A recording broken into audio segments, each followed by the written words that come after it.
The sky above Rallos Prime turned black, not with the promise of rain, but with the suffocating shadow of warships. So many they swallowed both suns. The Vargathi Dominion had arrived, their approach a symphony of precision, numbers, and the cold confidence of centuries spent perfecting conquest. Every species before us had crumbled in days, every resistance snuffed out like a candle in a hurricane. Now it was Earth's turn to face the storm. But what the Vargathi could never calculate was silence. No global surrender, no desperate plea, no broadcast of fear, just absence. The kind of silence that hums before a tempest, when the air itself seems to hold its breath, waiting for something unseen but inevitable. Then from a forgotten satellite dish, half buried in the snow atop the Andes, came a single ping. Not a weapon, not a fleet, just a data packet, music. Pure, unfiltered human emotion, encoded in frequency and flung into the void. To the Vargathi, it was meaningless static. But for us, it was the overture to a symphony the galaxy had never heard. A war with no rules. A resistance built on something the Dominion's algorithms could never measure. The galaxy was not chaos. It was order, stacked and layered like the shelves of an ancient archive. At the top, the Vargathi Dominion, an empire of ruthless efficiency, tradition, and unyielding hierarchy, ruling over dozens of docile species. Beneath them, a bureaucracy of lesser powers, enforcing obedience with diplomacy and intimidation. For 5,000 cycles, this balance had been unbroken. War was not wild, it was calculated, fought only when the spreadsheets promised a 90% chance of victory. Weapons were standardized, battles pre-simulated. Civilizations were indexed, threat levels assigned, archived, and forgotten. Humanity had no file. By the time Earth was discovered, Dominion scouts labeled us Tier 7, disorganized, primitive, contained. A death world, yes, but fractured, with no planetary government, no defense grid, barely a whisper of interstellar reach. Earth was dismissed as unfit for strategic resistance. But that's where the Vargathi's vision failed, because Earth never needed permission to resist. And humans? We never followed the script. We were fragmented, yes, divided by language, ideology, and culture. Yet somehow that chaos became our greatest strength. We fought civil wars on the moon of our birth, debated morality while building weapons that could end us all. We launched golden records into the void, asking strangers to understand us, even as we struggled to understand ourselves. The Dominion saw no threat in this. To them, a fractured species could never be dangerous. Their logic could not fathom a people who found power in improvisation, who didn't fight as one, but as many, who didn't seek victory through force, but through the wild card of unpredictability. While other species marched under a single banner, humanity bred rogue thinkers, backyard engineers, digital poets, meme warriors, and guerrilla tacticians with nothing to lose and infinite imagination. The Vargathi had seen warlords, rebels, even insurrections, but they had never seen an entire planet turn resistance into culture, into identity, into art. They came seeking armies. What they found were gamers, coders, rogue philosophers, engineers with duct tape and dreams, children live streaming strategy, grandparents building shortwave radios, nations too disjointed to follow orders, but too stubborn to break. Earth didn't fall in line. Earth vanished from the map, only to reappear in fragments, each carrying a different piece of the counterattack. They had hierarchy, we had entropy, and entropy was hungry. It began with a broadcast. The Vargathi Dominion, resplendent in ceremonial grandeur, transmitted a universal message from orbit, a demand for Earth's surrender. Their high strategos appeared in holographic form over every major city, speaking in slow, translated syntax designed for primitive minds. The message was clear: submit and be integrated, resist and be dismantled. They didn't expect a reply, but they got one, streamed, clipped, and shared across the stars. A teenager from Sao Paulo, hoodie up, gaming headset on, stared straight into his webcam and said, "Bet."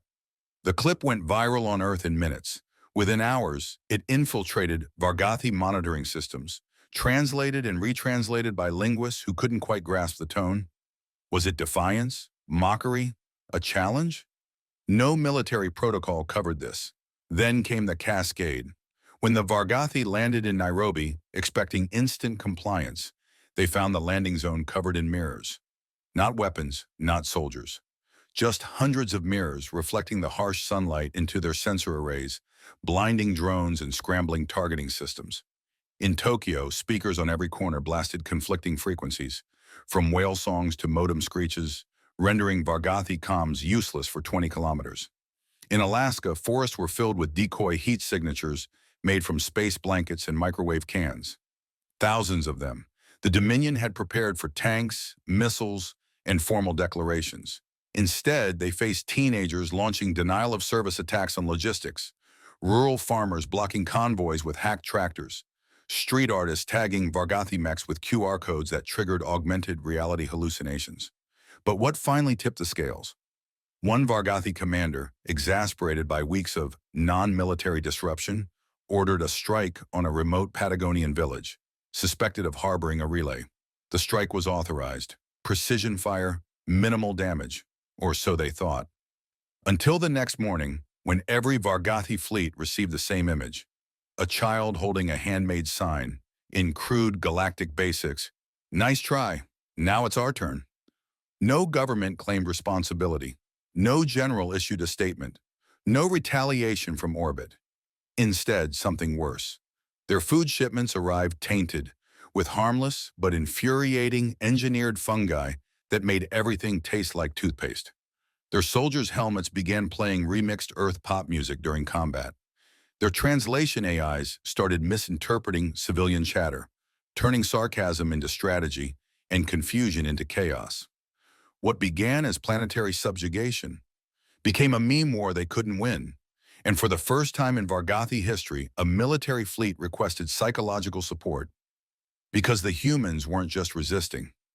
They were laughing. No centralized command, no planetary defense authority, no official declaration of war. Just signal. Messy, chaotic, brilliant signal. When the first Vargathi drones were down not by missiles, but by hacked delivery drones carrying electromagnetic jammers, something shifted. The galaxy had underestimated humanity's greatest weapon, our ability to innovate under pressure and share it instantly. Within 24 hours, entire forums lit up. Subreddits, Discord servers, pirate meshnets, engineers in Berlin reverse-engineered Vargathi sensor arrays from public footage. Mechanics in Lagos retrofitted motorcycles to mimic Vargathi scouts. Coders in Manila released open-source countermeasures that turned kitchen appliances into anti-surveillance tools. A retired physicist in Ukraine built a particle disruptor from microwave oven parts. A drone hobbyist in Oregon created swarm protocols to confuse alien pathfinding AIs using only birds and reflective tape. Makerspaces became field labs. Amateur radio operators became frontline intelligence. Even prison inmates rigged light-based Morse code systems to coordinate blackout operations when satellites passed overhead. There was no battlefield. The resistance spread like software, modular, self-updating, impossible to contain. Blueprints were uploaded, tested, improved, and redistributed within hours. Each local success became a global strategy. Each alien overreach became a tutorial. Entire neighborhoods in Brazil were painted with thermal insulation to vanish from heat mapping. Bus fleets in Seoul carried decoy payloads, confusing resource scans. In Poland, a high school built a sonic pulse tower that disrupted drones using scrapyard parts and instructions translated from Cantonese. It wasn't military, it was open-source warfare. Even Earth's outdated satellites were repurposed, turned into kinetic debris launchers, dropping clouds of metal shards to blind orbital sensors. Space junk became artillery. The most impressive weapon? The archive. A distributed AI built by thousands of volunteers, the archive indexed every alien broadcast, troop movement, and digital footprint. It analyzed patterns, predicted strategies, and suggested countermeasures in real time. It had no owner, no central server, just millions of nodes working in concert.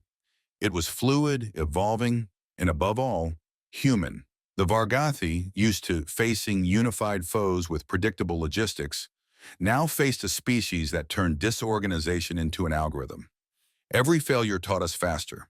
Every drone shot down gave us data. Every suppression tactic was analyzed, broken, and mirrored back with twice the creativity and half the resources. By the time the Dominion realized the scale of the resistance, it was too late. The war had already gone viral. The Dominion escalated. Of course they did. More ships, more troops, more drones. Protocols rewritten, targeting permissions loosened. Civilians reclassified as informational threats. Strike teams deployed with full-spectrum denial. Electromagnetic pulses, heat waves, even gravity suppression. But none of it worked. Humans didn't fight back with bigger weapons. We fought back with confusion. In London, Dominion troops stormed what looked like a resistance hub, only to find a film set mimicking their own command center. Every prop perfect, every console blinking with believable nonsense. Not an ambush. Worse, disinformation art. In Jakarta, their comm arrays malfunctioned, playing loops of old Earth commercials. Soldiers began hallucinating slogans in their HUDs. Not sabotage, mimetic overload. Human creativity weaponized in a way they had no firewall for. In Colorado, a Dominion heavy mech was immobilized by road salt. Not explosives, not sabotage, just sodium chloride. The terrain manipulated to corrode joints under pressure.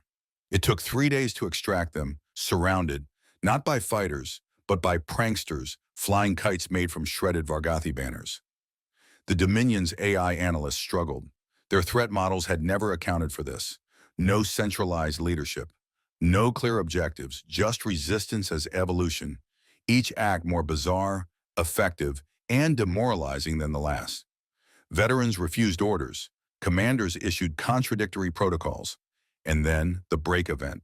At precisely 04 o'clock galactic time, across hundreds of Vargathi ships, screens lit up. Not with a tactical alert, but with a human face. An old woman, laughing, just laughing. The feed looped.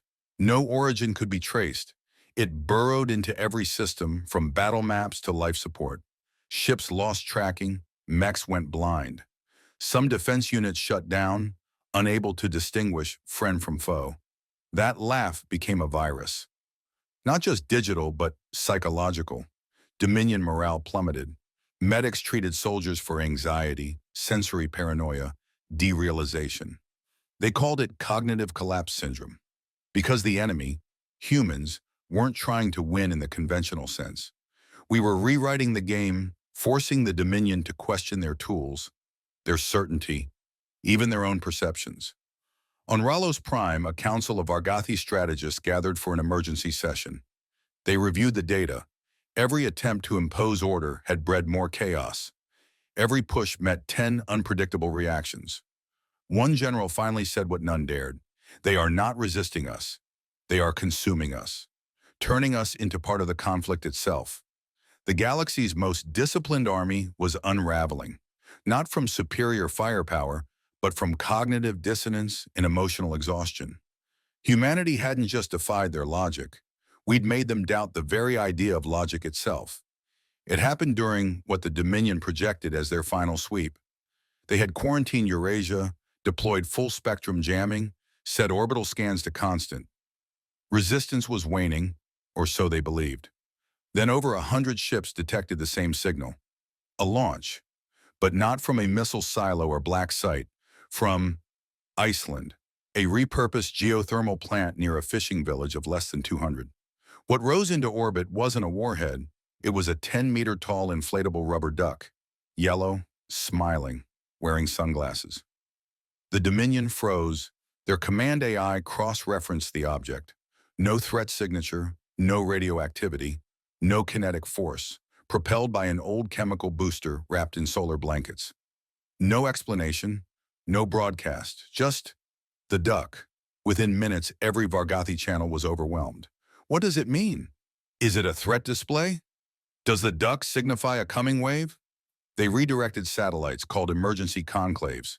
Some theorized it was a cultural totem, others a countdown. One panicked strategist insisted it might be a decoy for a planetary railgun, but no attack followed. The duck just orbited Earth, reflecting sunlight off its massive smile. It became the most watched object in Dominion space, and that's when Earth escalated. Duck clones began appearing, not in orbit, but in Dominion systems. One ship woke to find its command deck filled with miniature duck holograms. Another received a navigational override that spelled out, "Quack." The Archive, Earth's decentralized resistance AI, launched Project Mallard. Every Vargathi control system became a canvas. Duck memes infected display UIs. Voice recognition replaced error tones with soft honks. Even battle HUDs were compromised, briefly replacing enemy identifiers with "nice try, Featherbrain." The Dominion, whose entire strategy revolved around predictable response chains, broke. Their logic trees couldn't parse satire as a weapon. Their war doctrine lacked the language for absurdity. Their neural interfaces, designed for emotional suppression, began to misfire. A ship above Venus fired on a cloud shaped like a duck. Another fled from a weather balloon convoy in Montana. A high-ranking commander suffered collapse after encountering duck-costume protesters in Sydney. The Dominion's last ace, their psychological superiority, was shattered by something they couldn't calculate. Humor, not mockery, not cruelty, but nonsense, absurd, joyful, strategic nonsense. The rubber duck wasn't a threat, it was a declaration, a reminder that humans didn't just resist oppression. We ridiculed it, turned it into comedy, played with it until it broke. In the end, it wasn't a fleet that turned the tide, it was a smile.